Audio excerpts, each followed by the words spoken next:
To those who are viewing and listening, the colors of Juneteenth. Why are there different flags and celebrations?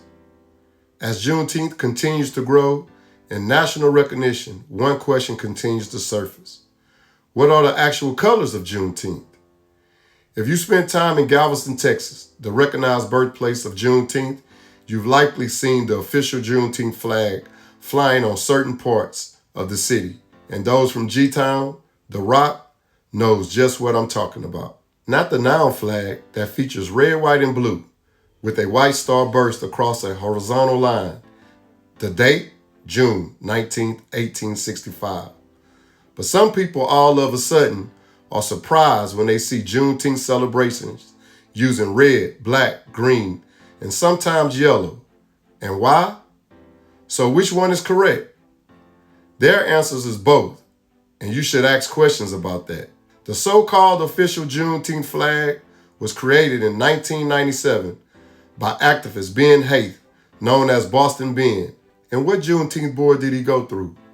Our African-American council he met with to allow him to do so, and later refined by illustrator Lisa Janae Graff, a Caucasian woman, in the year of 2000. They said the red, white, and blue colors intentionally connect African Americans to the American story. The white star represents Texas, where the last enslaved African Americans learned of their freedom on June 19th of 1865. The burst surrounding the star symbolize a new beginning, while the arc represents a new horizon of opportunities. For many Americans, this flag serves as a symbol of freedom, citizenship, and the completion of emancipation. My question is, for what Americans? Because for me, I never knew of this flag until June 18th of 2026. However, there's another tradition deeply rooted in Black history, the red, black, and green, colors from Pan-African flag created by Marcus Garvey and the Universal Negro Improvement Association.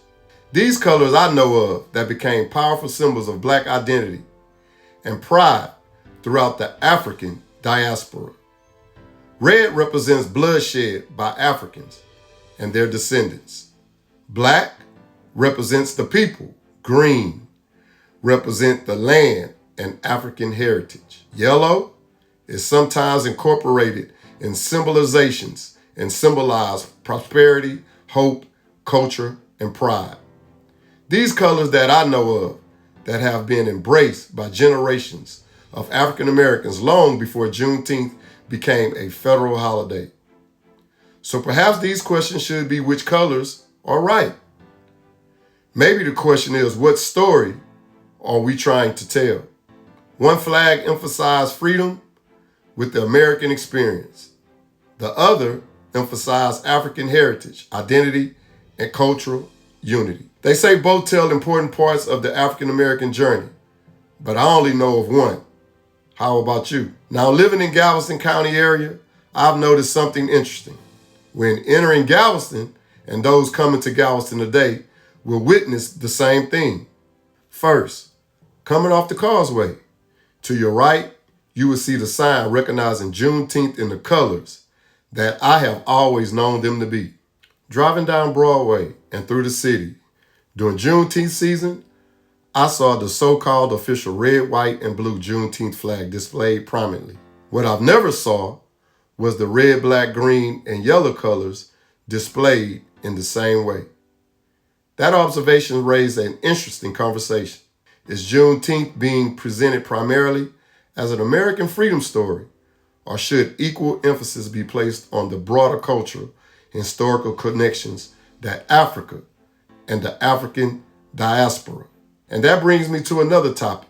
This year's Juneteenth celebration includes a music festival featuring Zydeco music, local vendors, fireworks, family activities, and even a Selena tribute performance. Some people love the idea, saying it reflects the diversity of modern Texas and brings different communities together in celebration. Others ask a different question. Should Juneteenth events focus exclusively on African American history and culture? Or is there room for a broader multicultural participation that reflects today's communities? Is this inclusion of Zydeco, Hispanic performers, and other culture influence a celebration of unity? Or does it risk shifting attention away from the historical significance of Juneteenth itself? Those are easy questions, and there may not be one right answer. What is clear is that Juneteenth began as a celebration of freedom announced in Galveston on June 19th of 1865. How communities choose to honor that history today continues to evolve. So I'd like to hear from you. Do you believe Juneteenth should remain centered solely on African American history and culture? Or should it also embrace other cultures and communities as part of the celebration? My question is, why don't the culture they added to ours add ours to theirs? And who made the decision? And what African culture group agreed to it? Drop your thoughts in the comments and join the conversation. I'm just trying to bring real conversations, history, culture, and communities to the forefront. I think that's fair, and happy Juneteenth to all.